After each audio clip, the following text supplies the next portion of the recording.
wanadamu wa zama zote ni swala la kifo na swala la mateso.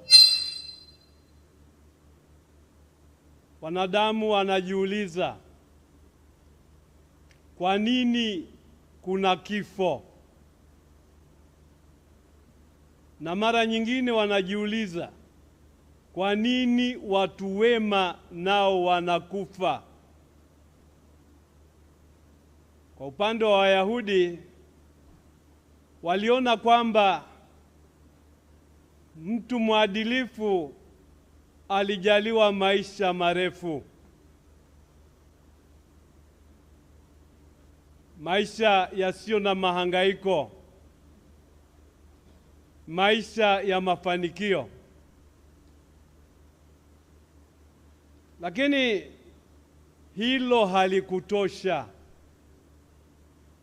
maana waliona pia kwamba wako watu ambao wanamcha Mungu, wanaishi kiadilifu, lakini watu hao wanapata mateso, wanapata majaribu na hata wanakabili kifo. Kwa nini? Somo letu la kwanza leo limetupa sehemu ya jibu. Na jibu tulilopewa ni hili: waadilifu wanapopata majaribu, wanapoteseka, wanapokufa, sio kwamba Mungu amewatelekeza. Mungu anaruhusu watu waadilifu wajaribiwe, wapate mateso. Hayo mateso yakiwa nayo ni njia ya utakaso, njia ya kuimarishwa, njia ya kuunganishwa na siri ya Mungu.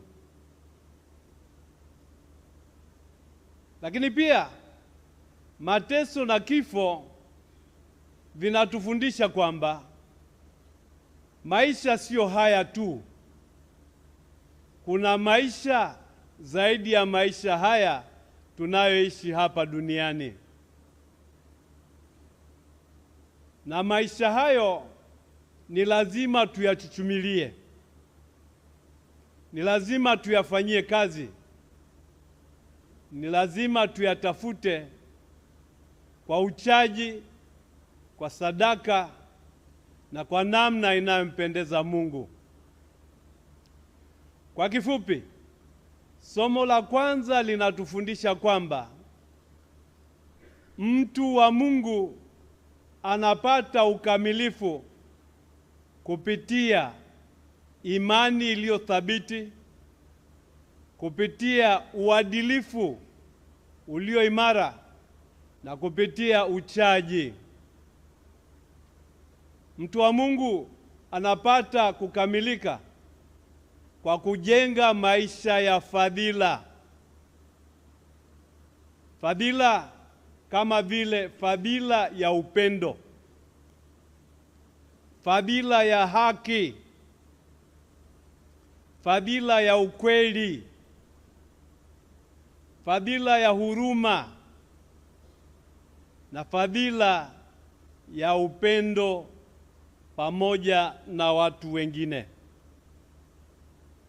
Nasi tunaoadhimisha leo misa hii ya kumsindikiza mpendwa wetu Kardinal Polycarp Pengo, tunaitwa tujenge fadhila zinazompendeza Mungu, fadhila zitakazotufanya tuweze kuwa warithi pamoja na wateule wa Mungu. Katika somo la Injili tumesikia kwamba Yesu yuko safarini, anaelekea Betania.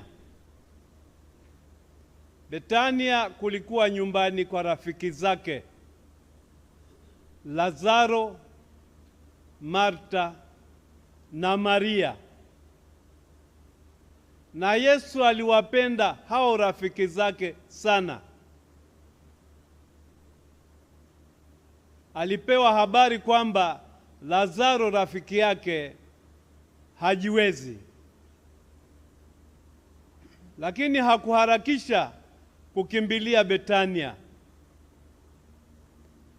Na tuzingatie kwamba tumeambiwa kwamba Betania ilikuwa takriban kilomita 2 kutoka Yerusalemu. Haingehitaji siku 4 kutembea hizo kilomita 2. Kwa hiyo kama Yesu hakuharakisha kwenda kumponya Lazaro, alikuwa na sababu, alikuwa na mpango. Anatufundisha kwamba maisha sio haya tu. Maisha yapo hata baada ya maisha hapa duniani. Na hilo tunalipata katika mjadala wake na Marta. Marta, ukimsikiliza vizuri, ni kama vile kinyemela anamlaumu Yesu. Ungekuwepo kaka yangu hangekufa. Kama amekufa ni shauri yako. Lakini Yesu anamsikiliza, anamuelewa, anamhurumia na anaruhusu mjadala uendelee. Anamfunulia fumbo zito kwamba Lazaro aliyekufa atakuwa hai. Na Marta anasema, najua kwamba ndugu yangu atafufuka siku ya mwisho. Lakini Yesu anampa fundisho zito. Ndiyo, kumbuka kwamba atafufuka, lakini mimi ndiye ufufuo na uzima. Yeyote aniaminie hata kufa kamwe, bali atakuwa na uzima wa milele. Sisi tuko hapa kwa sababu tunamwamini Kristo. Tunamwamini Yesu aliyeteswa, aliyekufa, aliyefufuka, akawa mshindi na mtukufu. Huyo ndiye Mwokozi wetu, huyo ndiyo tegemeo letu, huyo ndiye kimbilio letu. Na huyo ndiye Yesu ambaye ni kimbilio la Lazaro marehemu. Kristo mfufuka atampa Lazaro uzima mpya. Marta anamwambia Yesu kwamba anaamini kwamba Yesu ni ufufuo na uzima.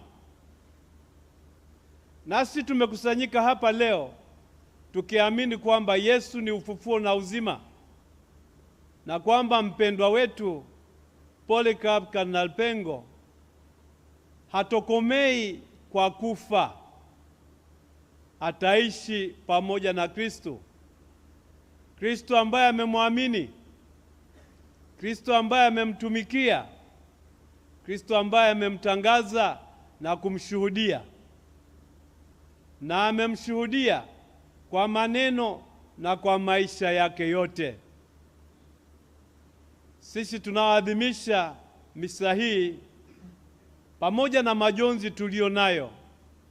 Tunapenda adhimisho hili liwe ni adhimisho la shukrani. Shukrani kwa sababu zifuatazo. Kwanza, kwa sababu Mungu alimzawadia mpendwa wetu uhai wa hapa duniani. Lakini sio hiyo tu, namshukuru Mungu kwa sababu alimjalia kumfahamu Kristo, kumwamini na kumpokea kwa njia ya ubatizo. Akafa pamoja naye na akafufuka pamoja naye. Jambo la tatu, tunamshukuru Mungu kwa sababu alimjalia wito uliojengwa juu ya msingi wa imani yake, imani ya ubatizo. Amepokea wito huo, akawa padre na akaishi upadre kwa miaka 55. Miaka 55 ambaye kwa umri wetu wengi hapa Tanzania ni umri wa mtu mzima. Watanzania baadhi hujitangaza kwamba wamefikia ustaafu wakifikia miaka 50 na wanataka watambuliwe kama wazee. Kardinal Pengo kwa miaka yake 55 ya upadre ameishi upadre mpaka ukongwe. Namshukuru Mungu aliyemjalia hivyo. Na ameishi huo upadre sio kwa kubangaiza. Ameuishi kwa kujituma. Ameuishi kwa kujitoa. Ameuishi kwa kujisadaka. Akalijenga kanisa la Mungu, akaujenga ufalme wa Mungu. Jambo la tatu, Mungu amemuita akawa askofu. Akawa askofu kwanza wa jimbo la Nachingwea, baadaye akawa askofu wa jimbo la Tunduru Masasi, na hatimaye askofu mkuu wa jimbo kuu la Dar es Salaam. Kwa miaka isiyopungua 42 amehudumu kama askofu, na tunaenzi utume alioufanya ambao umelijenga na kuliimarisha kanisa. Kwa kifupi, kwa utume wake ameujenga ufalme wa Mungu katika mioyo ya watu, katika familia zetu, katika jumuiya zetu na katika makando kando yetu. Tunamwomba Mungu amjalie sasa pumziko pamoja na wateule wake. Katika somo letu la pili la leo, Paulo mtume anatupa fundisho zito. Anatufundisha kwamba maisha yetu yana lengo, maisha yetu yana umaana. Kwa hiyo ewe Mkristo unayenisikiliza, usiishi tu kiholela. Ishi kama mtu ambaye Mungu amekuwekea mpango, na Mungu ana mpango nawe. Kwa hiyo tafuta kujua ni nini mpango wa Mungu kwa maisha yangu. Ni nini utashi wa Mungu kutoka kwangu. Paulo anasema kama tukiishi tunamwishia Mungu, kama tukifa tunamfia Mungu. Kwa hiyo katika hali zote tunaitwa kumtumikia na kumtukuza Mungu. Basi tukijua hivyo, tujipange ipasavyo kuutumikia mpango wa Mungu kwa mwelekeo mzima wa maisha yetu, tukipendana, tukitendeana kwa haki, tukitendeana kwa huruma, tukishirikishana habari njema na kuujenga ufalme wa Mungu. Ndugu wapendwa, tunamwombea na kumwaga Kardinal Polycarp Pengo. Yeye alikuwa mwanadamu kama sisi.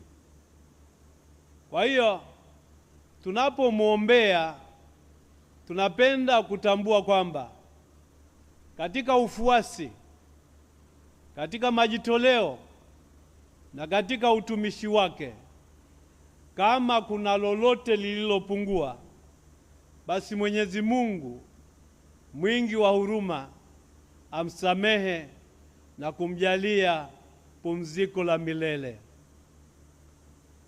Raha milele umpe Bwana, apumzike kwa amani.